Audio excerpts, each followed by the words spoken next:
don't go changing yourself to please the people who don't get you. You're already worried about something that is hypothetical. It should just feel good all the time. I would never say that about almost anything. Not everyone finds the person or people that are right for them. Or like a Lorax with like a really nice rack just coming out the top. Y'all, welcome back to the podcast. This is the Not For Everyone podcast hosted by a hater and a lover. And you are joining us in the middle of our Hot Not Bothered summer dating series, where we're focusing on how to date without losing your freaking mind. And Jess and I, if you're new here, we're not dating experts. We don't really know Jack, but I don't know anyone named Jack. okay. But we do like a pun, and that's not true. I actually hate them, and I hate that I did that. Go I on. know, I know. I feel weird about it. But what we are here to do is to hash through the things that are weighing on you, just as you would with your girlfriends. But you know what? Sometimes your girlfriends are too close and you need a stranger. I'm not even kidding. People take advice and like, or just new paths of thinking, new inspiration from strangers more than they do from people they know. And so we are here to be your stranger. And today we're especially talking about breakups, rejection, and getting through a dating drought when it just feels like hopeless and there's nothing to look forward to, or things will never be different, or you'll never have this heartbreak heal, or you'll never meet that special person. We're talking about that space today. Yeah, it's a hard space. We get a lot of messages about being in that in between, like coming off of a long relationship or even like a situationship that felt very thrilling and felt promising and then was cut short. And people are just like, what do I do now? Like, I feel, even though that happens to all of us repeatedly, sometimes there's like that one, like it just happens one too many times where you're like, dog, I really thought that that could have been it. And I don't want, I am done. I'm at the end of my rope. I don't want to do this again. Yeah. You know, there's just the one that's like one too many. And I Yeah, think I feel like that's it's what people message us about a lot.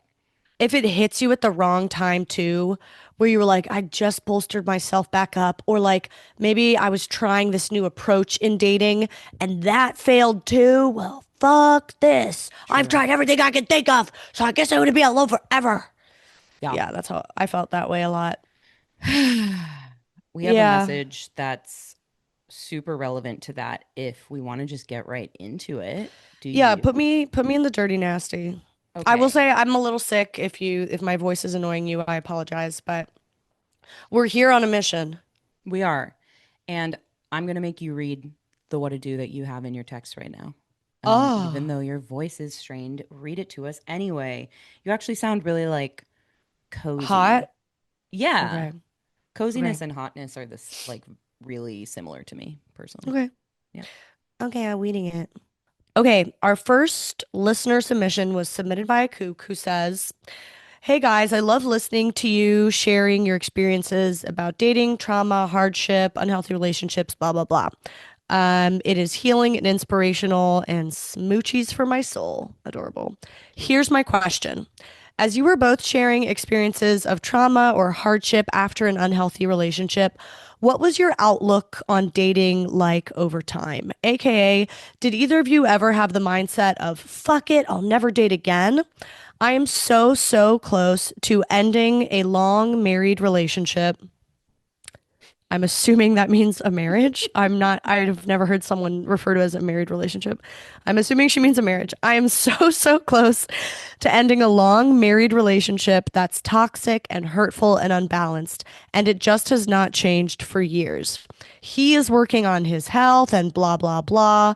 But once Caroline said, quote, it's gotta feel good for you. And that resonated so hard. My brain constantly has been going to fuck dating, I'll buy 20 cats and live with my best friend for the rest of time. And I'm wondering, did you guys ever feel something similar or did it pass? Did you end up seeking out dates again? What was the deal? Yeah. Yeah. Yeah. This is I like a want heavy to hitter first to start with. Yeah. Go ahead. Go First, ahead. first, I need to know if you're married and if and She how doesn't long want to you've claim been that, man. She's already referring. decided this is not, this is a married relationship. It hasn't been a marriage This, for a long time. yeah, it hasn't. Yeah, fair, fair. This married relationship. Woof, y'all. Okay, so I guess her main question is, dude, I don't know what you need to do with your marriage or your married relationship, but she said, did you ever feel fuck it, fuck dating, I'll buy 20 cats. Fuck bitches get cats, basically. Right.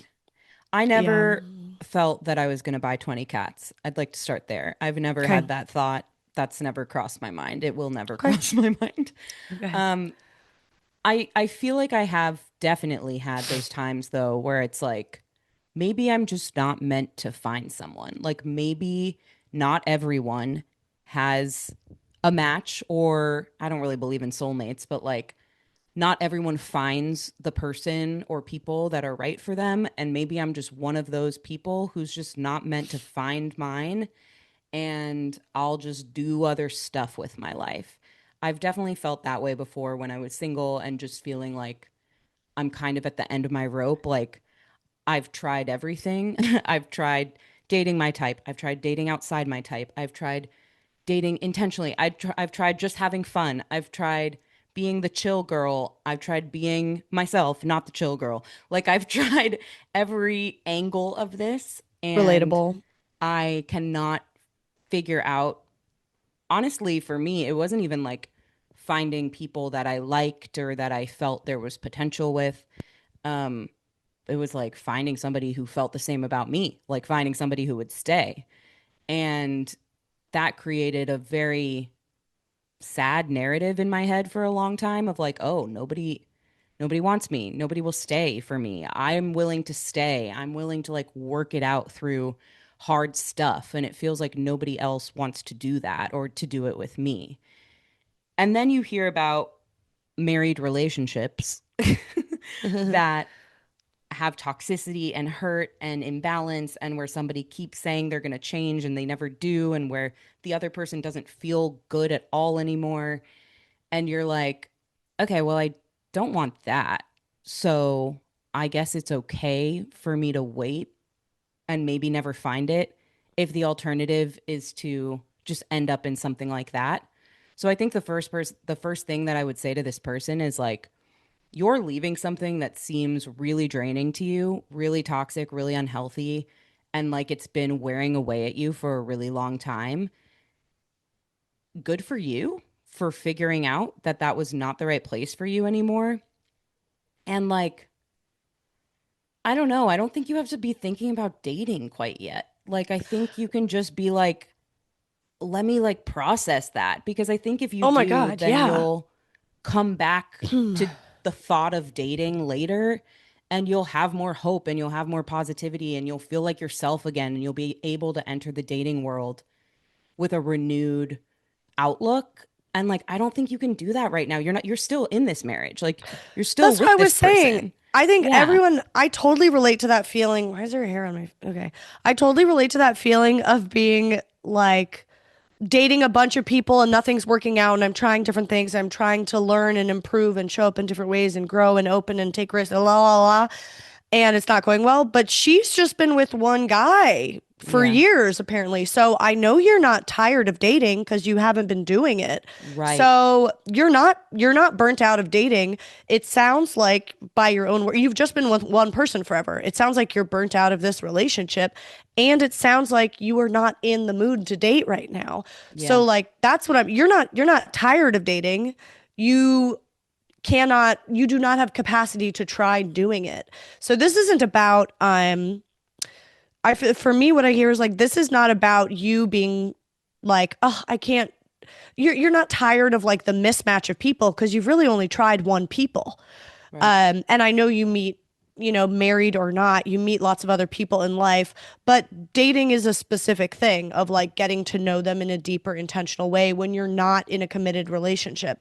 So, as far as dating goes, or like trying relationships, you've just done this one, at least in the very many recent years. Sounds like it really doesn't work for you. But I don't think you need to jump to no one is right for me out there because you only tried one out Yeah. of all the people. You only tried one, at least in the very recent years. So I wouldn't jump straight to like I'll never find a match. Um, you have no idea. You haven't started.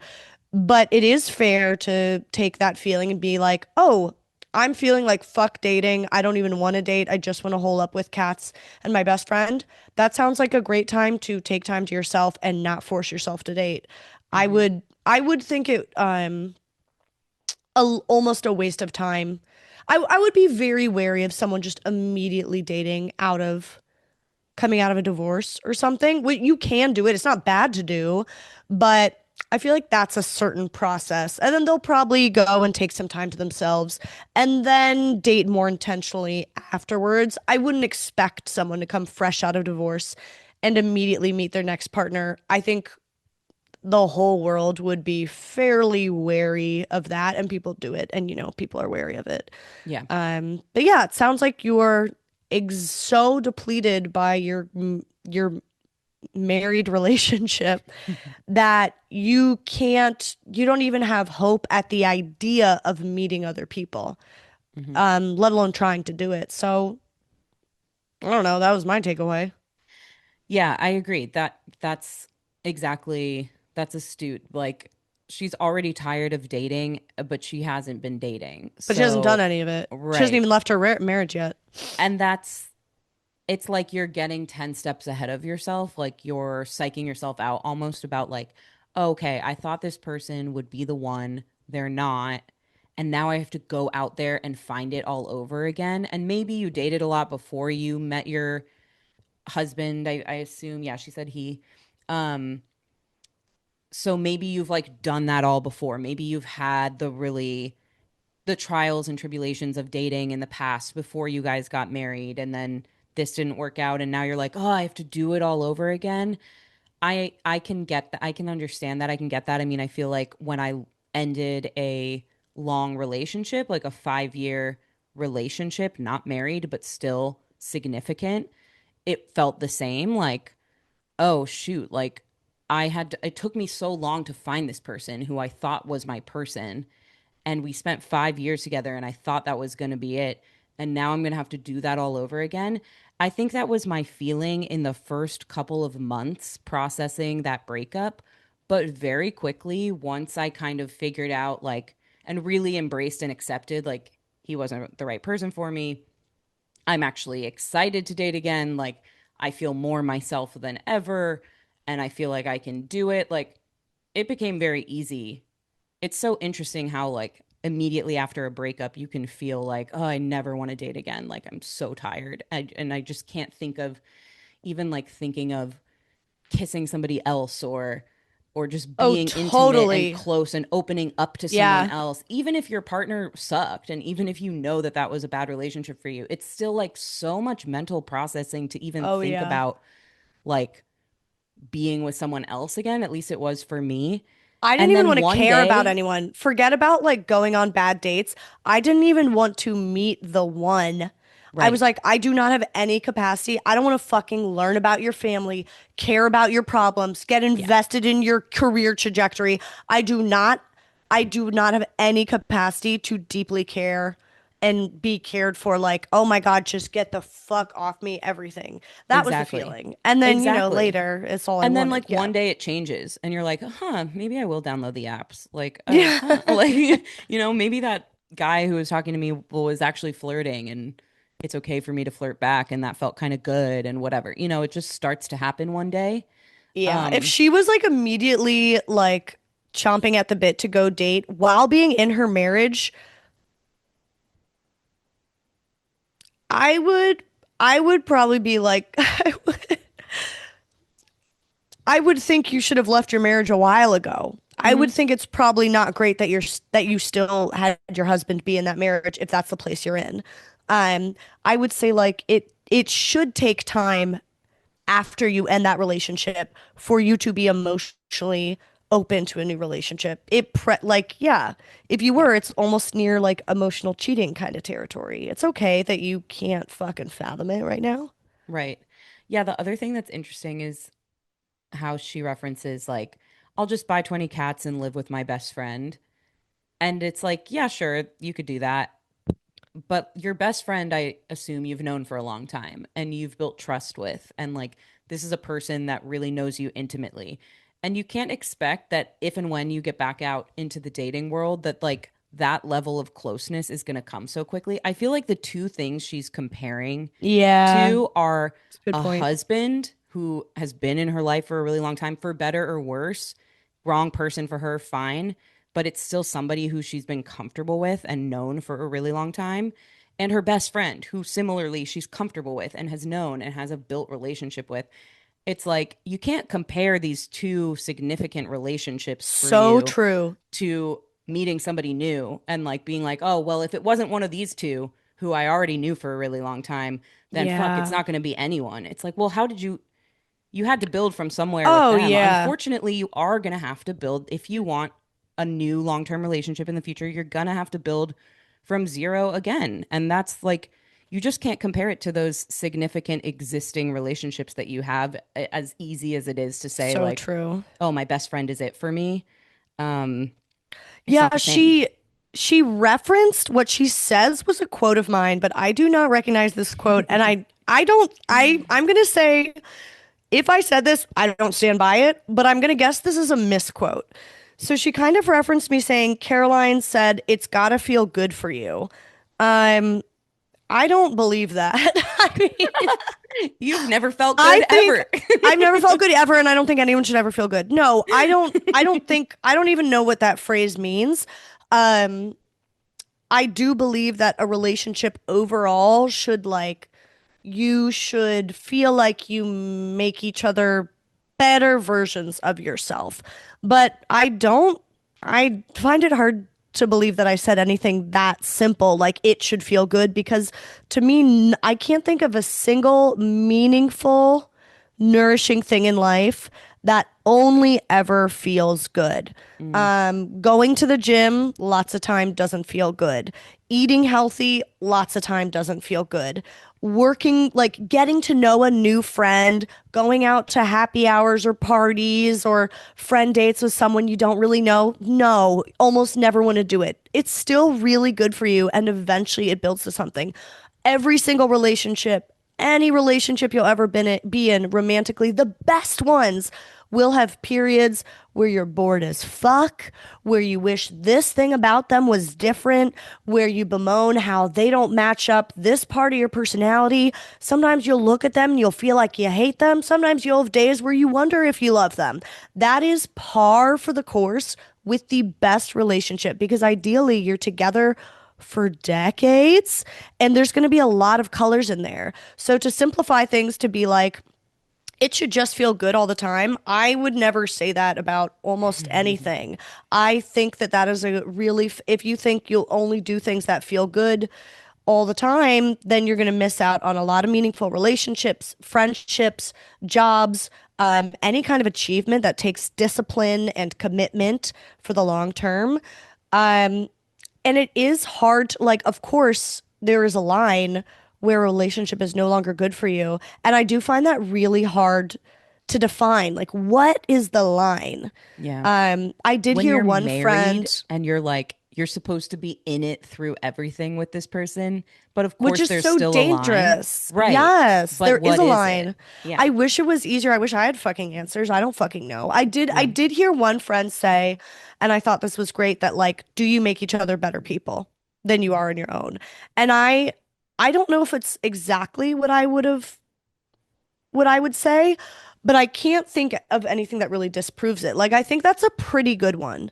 I think that is a pretty good one. And I at least when I compare it to when I place that framework on past relationships of mine, um, I would say either one or both of us were becoming lower, smaller, pettier, more anxious versions of ourselves. Mm. Um, and when I think of at least my current relationship, it's a small sample size, but current relationship, I would say that it is true. I think that we balance each other's weaknesses. I think we push each other in healthy directions. I think we inspire each other in different ways. Um, So I think that maybe that is a good measure for it. I don't know. What is the fucking line of when a relationship is good? I don't know. I think I like the gauge of if you're making each other better, because what is attached to it is like an ability to continue to grow and change and evolve. Yeah, And yeah.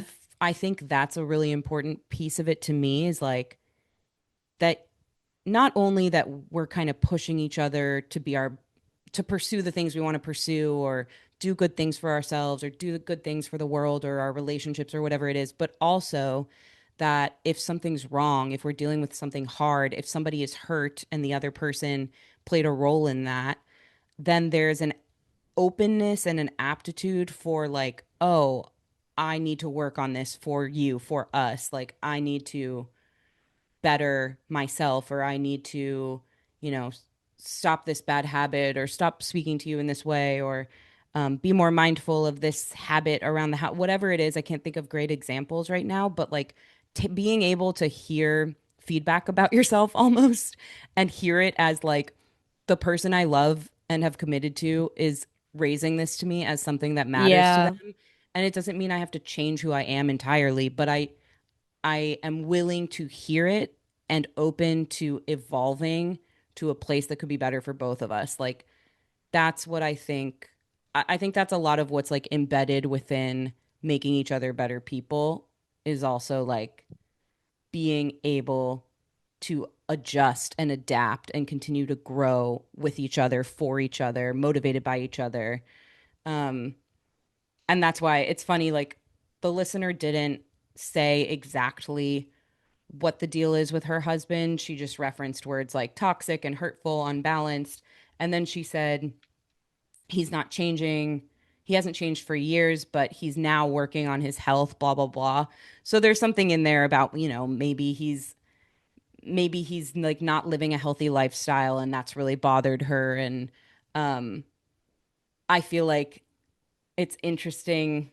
It's interesting that she nods to it as like he's trying to change, but she's seen enough data to know that like this guy's not going to change. And I think Yeah. that is a lot of where it comes from, like where that line begins to be drawn in a relationship, is like Yeah. there's these things that we both know need to change between each other as individuals, but there's no data to point to the fact that like you're able or willing to do that, wanting to do that. I think what fucked with me a lot is that like I think back on like my last long-term relationship and it needed to end. It's good that it did end. But there were things I really needed to change. Like there were some very, very negative behaviors that were really harmful to the relationship. And she did change. I think most Mm, people change a little bit. He did change a little bit, but and so that really fucked with me. It wasn't enough.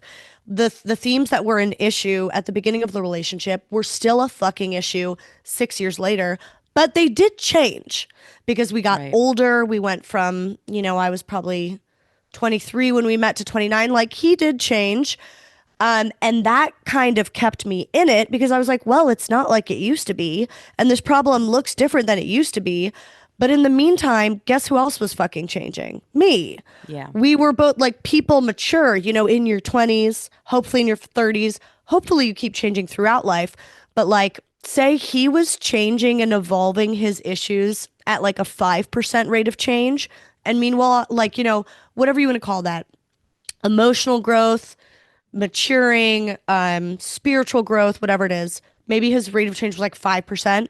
And I felt like mine was like 50%. Yeah. And so he rose slightly, every year he rose slightly more to try and meet my standards. But meanwhile, my standards kept raising because Hmm. I was someone who, like you, Jess, works hard at like trying to be a better person, trying to love more maturely, and I fuck up constantly, but there is like a lot of focus on trying to do better. And and there was this moment, I mean, that fact that he did change some and the way the problem looked at the end was different than how it looked at the beginning, but it was still a fucking huge problem. Yeah. And there was this moment, I remember probably like 2 years before we broke up, where I had this awareness just privately in my head. And I don't think I ever said it out loud to anyone. I had this like quiet awareness of like, I think I am capable of a more mature relationship than this. But because this is the person I'm in a relationship with, I keep having to play to their level. Like Mm. when, it's like playing, and people say this in sports a lot, like in tennis, one on one games and stuff, you usually play down to someone else's level. So if you play tennis with someone, not that my ex was like bad and I was good, but just bear with me for a moment. If you're playing with someone who's like less skilled at tennis than you, the really skilled person doesn't play very well. You kind of like lower, you just naturally play worse, kind of, because you don't have an equal. And that's, you play to their level. And when you're dating someone who, like for me, he was so fixated on like tracking my whereabouts or proving that I cared about him at all, or like, was I trying to fuck all of his friends, or like, was I Jesus. conspiring to ruin his life? Like, it was such deep, insane paranoia that I had to keep addressing this thing over and over, this insanity over and over. There was no time to address things like, how do we want to spiritually evolve as people? What do we care about with bringing children into the world? Like, how do we want to learn to treat our families members better? Like, these are things Justin and I talk about and work on and inspire in each other all the time. But there was no fucking space for that in this relationship because we were busy dealing with this juvenile shit. And there was this, that's the level he was stuck at. And I felt so clearly at one point, like, I am very ready for a more mature relationship than this, but I can't fucking, I'm not allowed to do it because we're dealing with this bullshit. Yeah. And that was like, I don't know, that was a distinction for me where it's like he actually was the control and the accusations and the mind games did look different when we were 30 than when we were in our 20s, but it still just felt fucking below me, honestly. And so, I don't know, that's like the one caveat I would throw in there. Yeah. Even if it does change, like you're also changing, you're also maturing and growing and striving for more. So you might have still just fucking outpaced whatever they're doing. Right. Yeah, I think that's a lot of times people will say like growing together or growing in the same direction, or what your point is also like growing at the same pace and towards the same things. Yeah. Um, I definitely think that's important. And I also was thinking earlier in your point, something made me think of like there's an element of it that's also acceptance. Like as much as both you and I are people who really value growth and want to surround ourselves with people who also value growth, and like that's great. I want to be growing and changing and evolving all the time, and that's what I wish for the people that I love. At the same time, there are fundamental things about me and about anybody that are just who they are or what they Right, value. right. And there is an element of like either you can accept those strengths and weaknesses of a person, or you can't. Like either you can accept somebody's shortcomings or you can't. And I think so, as much as we're talking about change and like the aptitude and openness to do so and changing in the same direction and all this stuff, there is also an element, and this is probably like all these factors are probably what makes finding that line of when to stay and when to leave so difficult. Because then on the other side of change is like, maybe this is just who they are and I have to accept that. Or you don't Well, have to accept you don't that, have to. Yeah. but like, do I Does it work accept for it or you? not? Yeah. Yeah. Yeah. It could be something way more neutral other than just like being jealous and insecure. It could just be like, They're messy. just loves reality TV. Is Yeah. that fucking okay with me or not? It's Yeah. it's gonna be a static thing, you know? Exactly. Yeah, they're messy. They want to watch 100 baseball games a year. Oh, do I accept or do I not? It's Yeah. a part of They're on them. 10 fantasy football teams and they're like obsessed with it during the season. Like, is that okay with me? you know? Yeah. Um, there's just those things that like that's somebody's hobby. That's what they really like to do, or the way that they live has just always been this way. They load the dishwasher in that way. Are you going to be okay with that? And there's someone Um, else out there who is gonna fucking love that. I do think there is someone for everyone. And I yeah. know that because sometimes you see like the rottenest, dirtiest ass people find someone who's like obsessed with their toxicity and Mm-hmm. like is happy to deal with it and it doesn't feel heavy and toxic to them. Like good luck to them. But like you there's someone for everyone. Yeah. I What was agree. the question? What was the question? I don't know, but we did it. I Okay. think we did the question. If we were hanging out with you as girlfriends, this is what we would have done. This would Take have a been the fucking conversation. Take a fucking break after you end your married relationship. Just Mhm. take a fucking break. Don't go on to the next thing. Don't be worried about that. You don't have to do that right now, girl. Oh, I also want to say one more thing though, because like we've said, she hasn't ended this marriage yet. One step at a time, girl. This is what I would say to my friend too. Like, Yeah. let's do that Yeah. first. You're getting so in your head about what's 10 steps ahead. And I kind of said this at the beginning, but like, you're already worried about something that is hypothetical. You're not there yet. Like, you haven't even done one of the key steps to get to the point where now you can be worried about dating.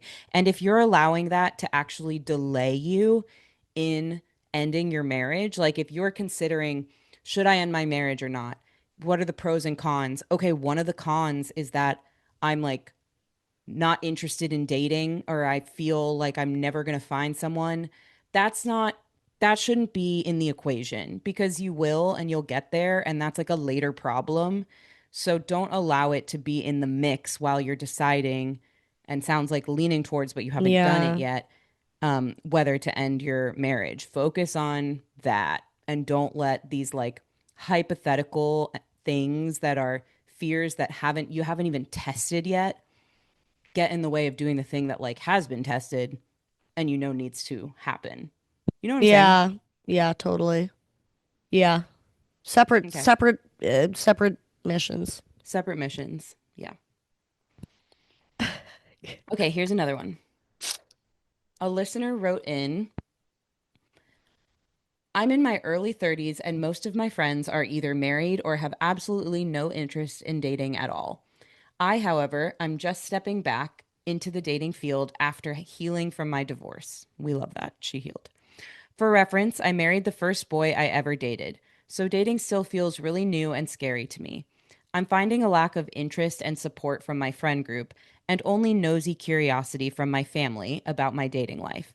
It feels really lonely to navigate the dating world on my own. What to do when you feel like you have no genuine support network around you in this new phase of your life? Do you have any tips, hacks, habits that can help me be more independent when it comes to the ups and downs of dating?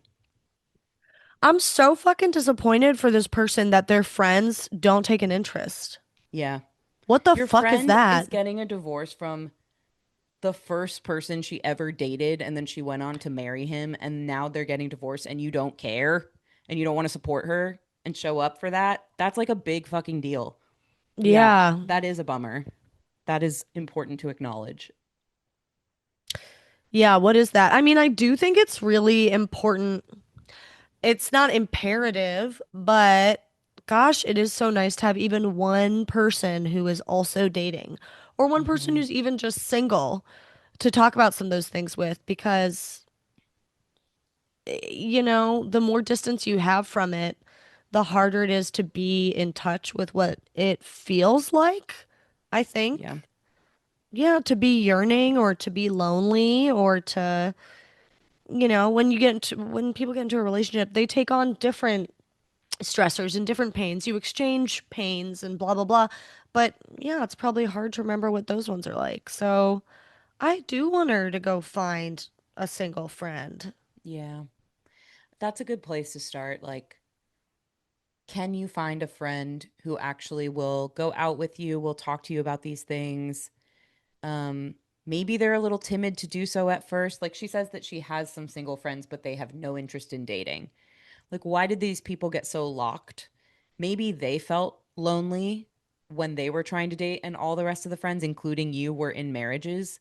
Maybe now that you are getting a divorce, you actually can reconnect with that person in a new way. And maybe you could help them get out of their shell a little bit. It doesn't have to be towards the end of like dating and finding somebody. It could just be talking about what it's like to be single, what it's like to be living on your own at this age, like going out and doing things together. It doesn't have to be centered around the topic of dating necessarily, but just like having people to go to who understand or relate to the stage of life that you're in.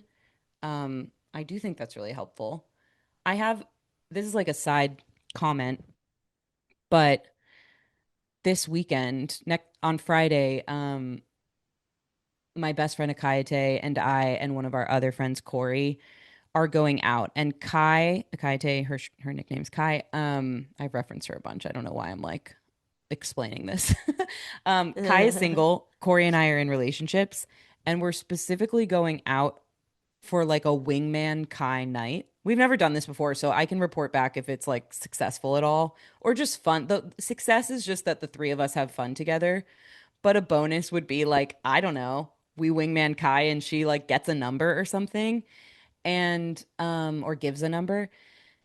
And it's us being intentional, even though her two best friends are in relationships, about like, hey, we want to support you anyway. We want to go out with you and like do what we can anyway. Like, I don't know that I can go out with you till 1 in the morning at like a dancey bar where I would have gone when I was single. But what I can do is like go to happy hour with you and bounce around to a few places and like be really social and friendly with the other people at the bar and like see what it leads to and just have fun with Yeah, you. And like, what? that's, we've never done it before. This is like our new thing that we're trying. I think it's But gonna I be love the great. idea of it because I think it's like, just because we are in relationships doesn't mean we can't still go out and have Wingman. fun with you and like try to Jesus. support your effort of finding someone. Anyway, I feel Literally, I like that's the just, type of friends, not to toot yes. my own horn, but find a friend like me. Find a friend like me, bitch. I literally just pulled up the listener message because I was like, what age did she say she was? Like, is she like 75? Is that why You're her friends right. won't go out with her? She said she's in her fucking early 30s. Like, what Right. is wrong with your friends? I mean, I know everyone is just busy and it's like pathetic out here trying to have community these days. And Yeah. I don't know, but what the fuck? Create What the some sort of fuck? event, create something that like reignites Brand it, the group brand chat. your wingmanning. Yeah, wingman night that we're doing. Like sometimes I feel like this problem of community and people just like not wanting to go out, not wanting to inconvenience themselves for their friends, not I wanting to be in know. an uncomfortable situation, not wanting like, oh, well, I'm already in a relationship, so like Ugh, why would I be out until I 10, never want 10, my 11, friends to be 12? comfortable ever. Right? But I Be feel those things sometimes. inconvenienced. I sometimes feel like I would much rather be on the couch with Ryan than like going out and doing this, like going out to a bar where a bunch of my friends want to like flirt and But meet you just people do a and little stuff. bit. Like you said, you're not going to But do you the do 1 a little a.m. You're bit. going to do, like we talked about, the healthy, nourishing things for you. Don't feel good all the time. Sometimes you get your ass off the couch and you go do it anyway. You go for an hour. Go for Yes. an hour. So I feel like creating those opportunities make it a little bit easier for your friends to swallow the pill of like, yeah, you're going to show up for me. Um, we're going to do this like hour, power hour, happy hour. Let's just like in this hour meet for happy hour and just like be really social and silly at the bar and just like talk to people and see what Yeah. it leads to and just make it like a thing. I there's this new thing that I don't It's know. I cute. feel like I see people out all the time wearing wigs now. People have wig parties. Like sometimes you just have to make something up to make it a little bit different than just any other day going out with your friends for a drink or to dinner. Wear freaking pink Yeah. wigs, wear weird sunglasses, put mustaches on your face, call it wingman night, like whatever it is, like make it an attraction. And it's a little annoying to feel like you have to like bait your friends into stuff, but I feel like hopefully they'll have a great time and kind of be glad you did it after. And then it opens the door to like, we should do more stupid shit like this together. We're in our early Yeah. 30s. We're not dead yet. Like, Dogs, they and be I need trying to support. die. People in their Right. 30s be trying to die and it's so annoying. It's like we have a lot more time that we're probably going to be alive. You can't start shutting down this way right now. Like I'm Yeah. not saying you It's got too to go to soon. the club, but Oh God. Find something to do. Oh Find God. something to do. Find something to do to be alive during your life. Right. Okay, two thoughts. I like when you talked about the wig party and making an event. I have thoughts about that and why it works. I also, before you brought that up, I almost pictured this working better on like a going out with like one friend. So I'm not, for Mm, some reason, I feel like if all of her friends are like married and have kids or whatever, and they're all dead fucking weight, they're all just yeah. gonna like sit together and be like, we all have kids. Isn't that interesting? I don't know. So I'm so true. mad at her friends right now. Yeah. So, but maybe I feel like if you can corner one or two friends and get them jazzed, and it's like, Two. I'm picking you, and you have to, I think the foundational thing is you have to tell them that they're not fucking thinking about it. They're not trying to hurt you. They're just not thinking about the fact that this matters to you and it probably feels lonely over there because Yeah. they're busy in the thing where it doesn't feel lonely to them. So you probably got to first tell them, like, y'all, it is so hard being single right now. I know you guys are all in relationships. I know that this is like not your top priority, but like it would feel so good to me as your friend to have like one night a month where like Yes. one of you guys came and just acted a fool with me. Like that would mean so much to me. Cause unless they're like, well, we don't really want to be your friends anymore. Like unless it's that, they're gonna have to fucking care about that. But they probably Yeah. don't know. So some way to say it to them or like tell one person, you're my chosen person, blah blah blah. What I do fucking think works about the wig shit. And listen, I don't like wearing costumes. Oh, I've I never don't done it. But I don't like but it wigs. works for some people, I It think. does work and I've been forced into it and I actually think it's genius. It actually might be genius for picking people up Mm. because when Conversation starter. I was watching Bachelorette conversation starter breaks the ice. It's something notable. It's something easy to comment. It makes you feel extroverted. And then when you put on a Yes. costume, it's like no one feels like tethered to be their normal selves. It like gives you permission. I mean, a costume and a wig, it is magical that way. It gives you permission to like be this other person you might not normally be, which might just mean being a little more outgoing or a little more silly or a little Yes. more like happy to be alive. And I was looking at like bachelorette party ideas on Instagram. And like the only thing I've seen that makes me excited was this like viral video I saw of all these women on a bachelorette together dressing up as the Lorax in like a pregnant Lorax in a head to toe orange bodysuit with a big like pregnant belly and a big yellow mustache and like their head is covered in like this orange like ski mask basically. They're the Lorax. And they just like went to the club 10 Lorax. Went to the highway like 10 Lorax on a boat in a bar Lorax. And like you could see this group of young women dressed as the Lorax all up in the club dancing and then all these people dressed normally dancing with them. They clearly weren't with the bachelorette party, but it's like when people see an event like that, like first of all, everyone loves it and they kind of want to be a part of it and Yeah. it breaks all these boundaries. Like these girls were dancing with all these other random girls and men and whoever at the bar, wouldn't have happened otherwise. And for the people wearing the costume, it's like you don't have, this is why this is the only thing I want to do for my bachelorette, because it's like you don't have, no one has to worry about looking hot, no one has to worry about looking cool. It's just like you get to put on a disguise and just go have fun. Now I don't think you should be try to picking up people in a Lorax outfit, I think but you the should. wig, something. Maybe let them see your face still.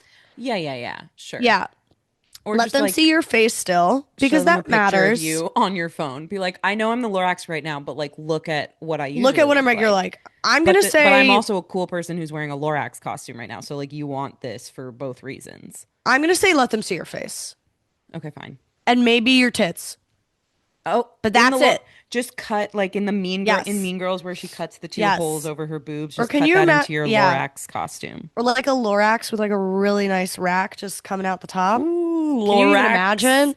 Rack, Oh, rack. Did you do pretty that on good. purpose? No, Yeah. Oh, no. I told you I don't like puns. yeah. Why is that happening today? I don't know. You're Wow. becoming a But that was a dad. better one because it was the Lorax Lorax. and it was about racks. It was better. Okay. So the point is, let them see your assets.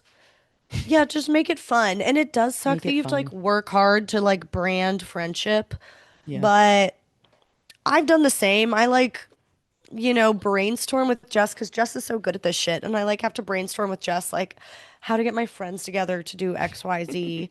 It does Yeah, take a little like creative mastermind, which Jess is. it's the same thing as that's what I was thinking of. Like when you did Monday nights, I don't even remember what you Yeah, that branded it, failed. I did a bad job at it, but but you it's did a just good like job at it. I had a thing going for a little while with my first Friday happy hours or whatever. It's just you gotta put a theme. I have a friend who You got to brand it. she's great at branding stuff, and I think it's also because she used to be an event planner, so she really gets into like having themes for her get-togethers. Like even a get-together of 5 people is like themed.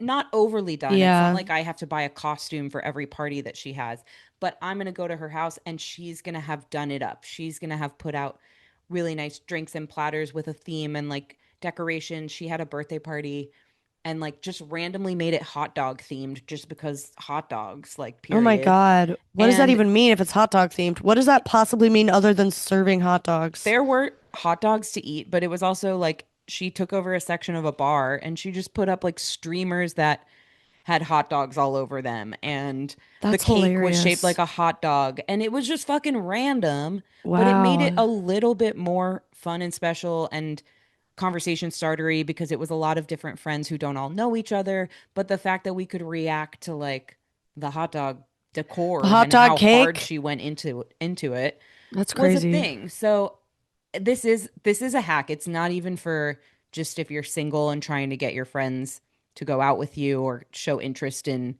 supporting you. It's also, I think, just as we get older and it's not the novelty has worn off of like let's just go get drunk all the The time novelty of together. having friends has worn off.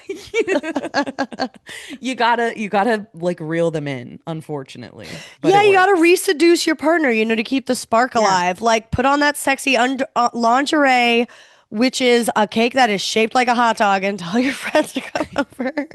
I also feel I'm like I feel like she was looking for some like I feel like she was looking Hack. for different advice than this. Dude, advice number one, I said find some single friends, or advice number two, make your regular friends better.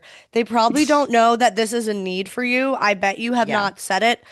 This simple foundational shit, sometimes we don't say it, and we think people know. We think they know that like it's lonely out here being single. They're swimming in their fucking stupid marriedness. They Yeah. can't even see that they're swimming in it because water's all around them. You need to tell them like it feels so lonely. If they are a friend to you at all, they can care about that and find some small way to go out with you one time. Yeah. Yes, we all need to be shaken out of our routines because the routine is safe, it is easy, it is familiar, it is predictable, and that is so fucking seductive. But that doesn't mean it's the best thing for your relationship or your friendship or even your hot dogs. So let's shake them Yeah. out a little bit. Let them know what Shake you out need. the Let hot them dogs. know how you feel. Shake up the hot dogs. Shake it out. Shake it out Okay. the hot dogs. On to the next. Let me figure Yeah. out which one and then Yeah. we'll pass Scoop a it to you toot. to read. Okay. Um I love seeing you in Chili's. I love being here. I really feel the best I've felt in a I while. didn't know that you had like a strong. Do you have a relationship to Chili's, or is it mostly Oh, just an office reference? bitch. Are you kidding me? Of course, it's an office reference, and I do think that's where it all Began, began. but you But also love Chili's. I feel God in every Chili's I walk into. No, there was this But article recently. okay? Did What? did your love for Chili's only start after The Office? Is my question. Probably, but no, I mean, I loved Tex-Mex restaurants growing up. Like anytime we Didn't know went to, Chili's was Tex-Mex. it technically is, but they Okay. are broader than that. But like I used to love this place Chevy's that was in Rockville, and I Yeah, yeah, love yeah. Uncle Julio's is like my favorite place ever still. That's And crazy. I know that place. That's you know it crazy. well. I'm Yeah. sure we've been there together. Yeah, yeah, Um, yeah. and yeah, so I just like always loved these like cheesy Tex-Mex places where they'll like give you a sombrero on your birthday and whatever. Um, and now, like to this day, sometimes I'll tell Ryan that I need to have a suburb night where we'll just go to Chili's, go to Home Goods, like run errands in the suburbs, and then end it at Chili's. And That's it's hilarious. A suburb night. rejuvenating to me. Yeah, as a Yeah, city the girl. the suburbs are nice when you've just been in the city for a while. Yeah. Yeah, just to be like, let's drive and not have to pay for parking and like go to Yeah. Target, you know? Yeah, that's Okay, cute. That's cute. I love which one that. of A these are we gonna suburbs night. do? All right. Our last what to do we got from another kook.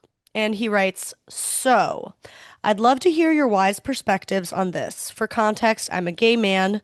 Unfortunately, I'm attracted to men. Ugh. And he puts cry face. Okay. It has been more than a year since my almost 4 year relationship ended, and healing is still going strong, but I'm ready for love. But recently, I've realized some of my wounds from that relationship and from my childhood flare up as I'm going out there again. I've been told many times as a kid that I'm too excited, too cheerful, and too sensitive. Ironically, my ex used to say my emotions are too much and would often comment on me being too loud or excited. Not ironic on at all. Side note, not ironic at all. Yeah. We choose people who hurt us in the same way. Hurt me just like my dad did. Okay. Anyway, continuing. For the most part, I'm doing amazing. I'm more confident than ever. I focus on being my authentic self, which means being goofy, loud, and excited. And generally, I want to make people laugh. However, I notice how self conscious I get after a date or a social gathering with potential suitors, feeling like I totally messed it up because I was weird, too much, and thus not attractive. I wish I could be this mysterious guy sitting in the corner with his black leather jacket and deep brown eyes luring in men, but I am not. Okay, I wanted to be all of those things too, I want to probably be that minus the guy. leather jacket. I wanted to be mysterious so bad, and I'm I'm the so opposite. fucking, I'm so unmysterious. I have an entire YouTube channel about my life on the internet. So that's how unmysterious I am. Okay. He says, how do you deal with feeling like you're too much for men and accepting your too muchness, knowing it will limit your options? Does it even make sense? I love this message. Sweetie pie, you came to the right people. Yeah. I think if our podcast wasn't called, well, actually, no, I think the name is perfect. Not for Not for everyone. everyone. There's a reason we're not for everyone. Yeah. It's because we're fucking a Because we're too lot. much. Because we're too much. Yeah. You've talked about that a lot. You've talked about feeling like that. I've definitely felt like Oh that. my I'm told God. that all the time. I have felt like that forever. I feel like when I was young, I was very sensitive. Like I was a kid who had a lot of big feelings and I cried a lot. And I was reminded all the time in my household that I'm sensitive, that I'm probably too sensitive, that I'm overreacting, that I'm um, too emotional, and I needed to rein it in. So that was like the foundational piece of all of this. And then when I started to date, it came up again and again. Like, I have big emotions. I have big thoughts and feelings that I want to talk about and process live with someone. I, I'm also big and a lot with my goofiness and funniness and stuff. I don't think that's put people off as much. It's more like the emotional and sensitivity side that I've struggled with people feeling like I'm too much in that arena. Um, but yeah, I mean, and my ex, my like long relationship in my 20s, that person was just repeated all those same wounds and repeated all those things to me. Like anytime I would bring anything up, it was too much. It's like, why are we doing this again? Like, oh my God, you're crying. Like, why are we doing this? And Toxic men love to do that when they've been like hurting you. right. They're so annoyed when you reference it. They're so They annoyed when don't you like reference that it they've been if you hurting bring you. up something that they did. Yeah. And if you are upset about it and like, how dare you want to talk to them about it? So, yes, I mean, this message just tugs at my heartstrings. And I'm just trying to figure out like, Totally. where do I even start with Girl. giving advice? I mean, I've healed a lot in this way, but how do I put that into words? Okay, well, my first toxic thought that I was like, what if he does have an annoying personality? Because we don't know him. And you know what? There are some people I know where I'm like, they're struggling with dating and I'm like, you actually do need to look a little bit at how you interact with people. Yeah. But those people either are not being themselves, they're like putting on some fucking air, usually when they're dating, or they don't have meaningful relationships anywhere. And so what I would do if I were you is like, are there, you know what, parents, family say super hurtful shit sometimes. Exes certainly do. Both my family and my ex told me I was needy, I was sensitive, I was obnoxious, I was too loud. And you know what? Sometimes I am those things for sure. But it also doesn't mean that there's something wrong with me. All of us are needy sometimes. All of us are obnoxious sometimes, or whatever your version is. And it also doesn't mean that you have to totally like set fire to those parts of you in order to finally be worthy of love. That's just not what it is. And I think the distinction I would make with someone who like truly needs to learn to socialize themselves so that Mm, they can have a relationship is like, forget what your family said. Family is great at saying hurtful shit. Forget what your ex said. They're the best at that. Do you have people who love this unique way that you are? yeah. Do you have friends who fucking get it and they love it? If you don't have any meaningful relationships that you've ever been able to maintain this way, then like maybe, it's not a certainty. Maybe you want to look at like, maybe you're coming off in a way you don't realize. But that doesn't sound like what the deal is here. Hmm. I think he would have mentioned if he was so lonely he has no friends, blah blah blah blah blah. Like if there's people who love you and they get you, you are perfectly lovable. Don't go changing yourself to please the people who don't fucking get you. Those people have self-eliminated. Do not go changing yourself to please the parents that don't get you, to please the ex that doesn't get you, or to please the new date that doesn't get you. If there's people who get you and they love what is unique about you, why would you change those unique things just to please people who don't fucking get it? Yeah. So let some people eliminate themselves. Yep. If you've got meaningful friendships and relationships in your life, you're doing great. Um, I was told I Yeah. was needy. Are you shitting me? Like I was told I was obnoxious, too loud. I was talking. You're always singing. You're so annoying. You do these weird voices. Dog, I can send you entire Reddit threads of the entire internet telling you how much they dislike me. And and the people who love me for those things. My ex used to tell me like no one, you are so needy, so physically needy and cuddly, no Yeah. one would ever be able to satisfy you. Oh my And I God. believed him. He told me he couldn't even own that it was just his problem. He said no one will ever be able to deal with this. And then I found someone who I'm going to marry who is cuddlier than I am. Like it's okay that it doesn't work for some people. That doesn't mean it's fucking wrong with you. Yeah. Yes, cosign. Uh, It's interesting that at the end of the listener's message, he wrote, how do you deal with feeling like you're too much for men and accepting your too muchness, knowing it will limit your options? Limit them, bitch. That's Fucking limit exactly, them. you answered You your own want them question. limited. Limit Yes. them. Let them be limited. Actually, I wish that I had learned that sooner.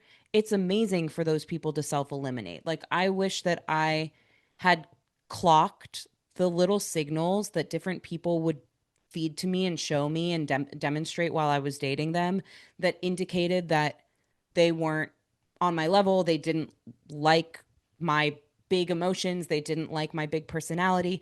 I wish I had taken those cues more seriously while they were happening in real time Yeah. because those people were self-eliminating. And I think I lived in this world of like, I'm the problem for way, way, way too long instead of looking at it as a gift that those are just moments of self-elimination and God bless because you want to end up Yes. in the relationship where you are loved for that.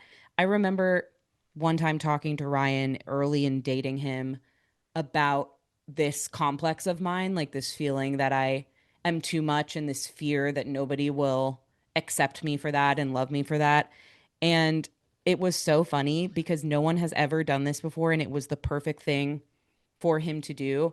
I went on this whole spiel about it and my fears about it and he just goes, "Jess, you are a lot. Like you are too much." But I love that about you. He went on to say something really beautiful and Yes. affirming about everything he loved about. He like listed all Uh, these things that are a lot about me and how much he likes and respects and admires them. And it was so funny in the moment for him to Yeah. literally be like, you are a lot. Like, let's not kid ourselves. Yeah. Rather than me trying to like quiet that down and make that smaller, I Right. thought the whole time, like, oh, maybe he hasn't realized yet that I'm a lot. I should just tell him, like, I'm really afraid that he's not going to like me for being a lot. I should just tell Mm. him. And I like went all in on, like, no, you don't understand. Like, I'm so much. Like, people really don't like this. Like, once they Meanwhile, get to you're know doing me, it, you're live at, like yeah, demonstrating the thing. You're it like, was no, so no, no, meta. listen to me. Yeah. No, listen, like people really don't like that once I get close to people in dating, once they really know my insides and like how big my emotions are and this, they don't like it. Like you're not getting it, dog. Like I'm afraid you're gonna leave because you just haven't seen that yet. And once you've seen that, like you'll know. And it was just perfect for him to be like, no, I already know. And like you're Yeah. continuing to demonstrate it. Like you Yeah. do it all the Yeah. time. Like that's Doing just it. you. I've figured It's that coming out out. right now. I Yeah. see it. It's coming out. But that's okay. So I think the big shift is like is exactly like the listener said it, accepting your too muchness and knowing it will limit your options. Like yes and yes. You Yes, got that's to what you accept want. it and You just yes, need it's great one. that it will limit your options. You should see this as a Yes. helpful guide in dating as opposed to like a limitation for you and something you need to fix about yourself. It's not that. Totally. If you saying that you're going to be with a partner or like that you're even theoretically willing to accept a partner that is not down with the parts of you that the people who love you love about you. It's like saying, "Oh, I found this great partner and they're like perfect in all these ways except that they're a raccoon and they walk on four legs and they eat trash." It's like that's not remotely close to being your person. Um and yeah, like if this is a thing that is uniquely you and it's the thing that the people who love you love about you, Yeah. listen, if everyone in your life is asking you to change this thing and says it's horrible, maybe let's do a different conversation. Let's do maybe get a therapist. Let's do a little different kind of self-reflection. That could be information. But if it's the part of you that people who love you love about you, you're holding out for the people who love it. That's Yeah. it, dog. Yeah. Yeah. Especially Yeah. because he's saying like goofy, loud, excited, cheerful, sensitive. Like he's saying all these words that are just like, you sound like awesome. Like I would be friends with you based on this message. Like you sound you sound like me. I see myself in you. I love it. You sound Um like me. Nothing's no, wrong but with me. no, but it's just like I don't know. Everything I read this and I say that's an awesome person. So if that can prove to this listener like you are great. There are people out there who like that about you, people who are similar to you. And I totally agree with what you're saying. If people in your life outside of dating, friends, family, what have you, like love to be around you, then that's all the information you need. Is there a cat in your frame right now? Where are you? I didn't even tell you, but I got a cat. Are you joking? You're lying. I'm You're not lying. joking. When did you get a cat? You're lying to me. I'm not lying to you. You actually got a cat that's yours, Caroline Winkler's, in your Yes. house. Yes. Oh my God. We've had him for Are you like sexually two attracted weeks. to it? Is that what did it? No, I we did have to talk about that and how I don't like that joke anymore now, though. Yeah, I haven't announced it on YouTube though. Okay. And so I was gonna tell Exclusive, you podcast live. exclusive. I was gonna no, I don't even know if I'm saying it to the podcast. I think we have to. This is the Should end of we? the episode. It's like if they made it here, then they're the real ones. They should get a little teaser. And you could barely see the cat with I our don't I backgrounds don't right now. even have my self view on. So Oh I yeah. wasn't sure when I blurred my background. I wasn't sure if the cat was here. Camille. What's the cat's name? Can you say everything about Ew. this? I'm so sorry. I Ew. think we answered your message. I Let's don't move think on. Um, I wasn't gonna reveal the cat. We've had the cat for like 2 weeks. I wasn't gonna reveal the cat anyway. There's a cat here. Caroline, I love that earlier in this episode, You I said said, something about you like were like, never I thinking of never having a thought about cat. getting cats. I know. I was like, I'm gonna make you fucking eat your words in Well, I'm about two allergic to cats, weeks. so that's part of it. Oh, you But are? yeah, I'll be fine. I'll be fine. I'll still come Okay, over, I'm but making this cat my whole personality, so. what? This is so like I'm really confused. I feel like I don't know Yeah. you at all. I No, I know actually have I never have a lot known. shared. Look how my shoulder is going in and out of screen. Anyway, Yeah, I've okay, never so known how you what feel were about cats. this is a poor experience for the people who are just listening on audio. Let's get back to it. Okay, okay, okay. Yeah, you're not too much. It's fine. How do you deal with it? Yeah, you just fucking if people reject you, I mean, it's funny because in my head I keep wanting to be like, well, don't be obnoxious about it. Like, don't be obnoxious about, there is a way of being like, well, this is who I am, and that's how I'm gonna Right. be, and like I'm gonna get louder because I'm afraid of you rejecting me. With that kind of thing, like some of my girlfriends do that. Mm-hmm. Slash me. I do Mm-hmm. that. But I don't Yeah, know. Go I know forward exactly what you're talking expecting, about. go forward with a full heart, open heart, expecting they're gonna love you. Don't go forward expecting they're gonna reject you for that thing. They're gonna just expect. Sometimes I like to picture it's my birthday or my wedding day when it's not. And like I think on those days everything just feels nice because everyone's just like so into whatever you say and do. Mm-hmm. And then you become like a more gracious version of yourself. You know what I mean? Yeah. Because like everyone's just loving you and you're having a good day. And so like you're also more at ease and you're also more open. Just do that and be yourself. And if people reject you, we bow to them. We thank them for crossing one off the list and getting the fuck Mm-hmm. out of our lives. Mm-hmm. There's other people out there. People love you. So Also it's not these remind hoes. yourself in the same way as like there's probably tons of people in your life who love these things about you. Remind yourself of like where those things have gotten you. I don't know. This is an exercise in like gratitude, probably something like that. But I feel like sometimes I need to remind myself that being sensitive, being talkative, being like a jokester, that's gotten me to certain places in my life. That's why I get to have fun every week and talk to my friend on a podcast. That's why I have gotten to like have fun on stage performing and doing comedy. That's something that helps me in my relationships because I can cheer people up when they're down. That's something that helps me at work because I can handle difficult conversations with levity and with compassion and empathy. Yeah. Like, remind yourself of the other parts of your life where these attributes come into play and it's like your superpower because I Yeah, it makes bet that it your life is. better. Yeah. Yeah. And if somebody doesn't see that about you, okay, that's a little disappointing maybe sometimes, but at the end of the day, you know it's your superpower. You have Ain't your all this person. data of these other places in your life and these other people in your life who value and appreciate that about you or where that's really made a positive impact. Um like what would you be like instead? Like play out the alternatives. So you're just going to dull yourself? Like is your life going to be any fun? Are you going to be able to get to the places you want to go and do the things you want to do and have the like soak it all up in the way you want to without being that person? I don't think so. So just Yeah, what's the you just have to alternative? really what's the You alternative? telling me you're Exactly. actually going to be someone else? No, what's the alternative? It's Right. okay. It's Right. okay. I mean, it's funny because like one of the beautiful things I've learned is that like the things I would say the same for like the things that bother us about our friends, our partner, or whoever, these people we do choose. There's those things that bother us about them. And it's usually the flip side of the things we love about them. Like 100%. I had this experience. All of my friends are like very anxious.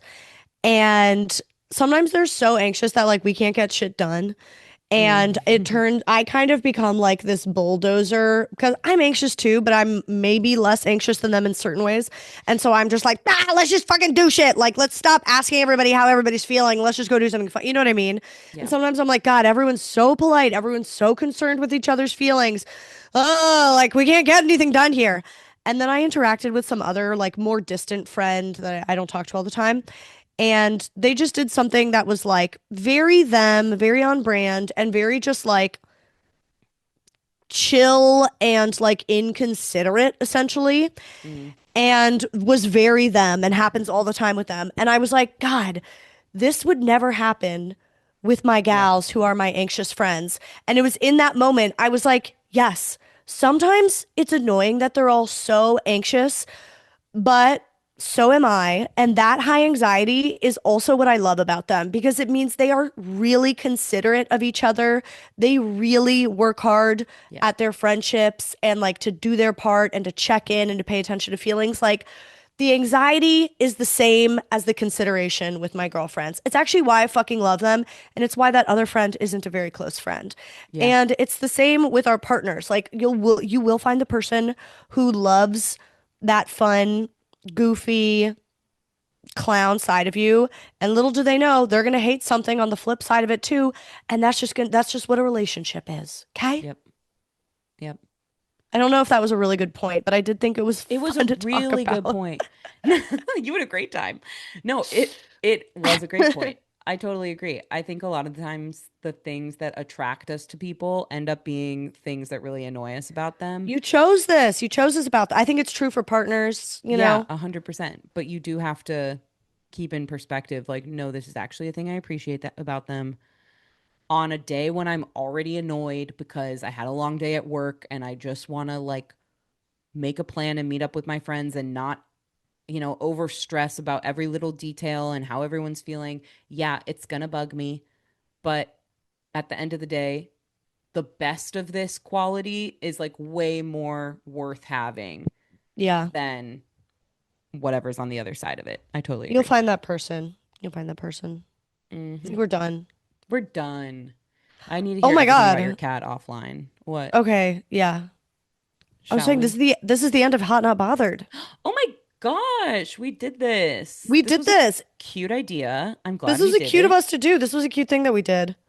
Tell us if If you want you're, us to do more like series like this and what topics you'd want to see. Like, I'm just yeah, curious if people liked having a theme for the summer and what other ideas you have. real quick, this is an important episode to send to your friend who is in the dating drought, the doldrums, the ones that thinks they'll never meet anyone new or it'll never be different than this or it'll never change or they're too much or whatever. This is the episode for them. They talked about chilies. You love chilies. Okay, here you Yeah. go. Oh Yep, my God, they were talking about chilies in this. Yeah. I think all of those would be good things to say to them. I think so too. Okay. That's it. Oh yeah, but I like the idea of getting ideas for another series. What is the topic of the Yeah, next series? exactly. It could be career topics, it could be Mm. friendship topics. I feel like most of the messages we get actually have to do with friends. So if people are interested in that, let us know. Family, siblings, I don't know. There's lots of things we could Ugh, do. So I'm gonna talk you'll about probably family. push us to have to dig deep if that's the Stretch topic you us. choose. Yeah. What have we not what have we not touched on? Most Well, things. some things. Astrophysics. Well, that's next. That's next week. I had What big if I plans for that just actually. Yeah. what if I just start talking about astrophysics with a tone of authority? I would believe everything you said. We'll Well, try do I that. have good news for you? We'll try that next week. Okay, I love Okay. you. Bye. Bye.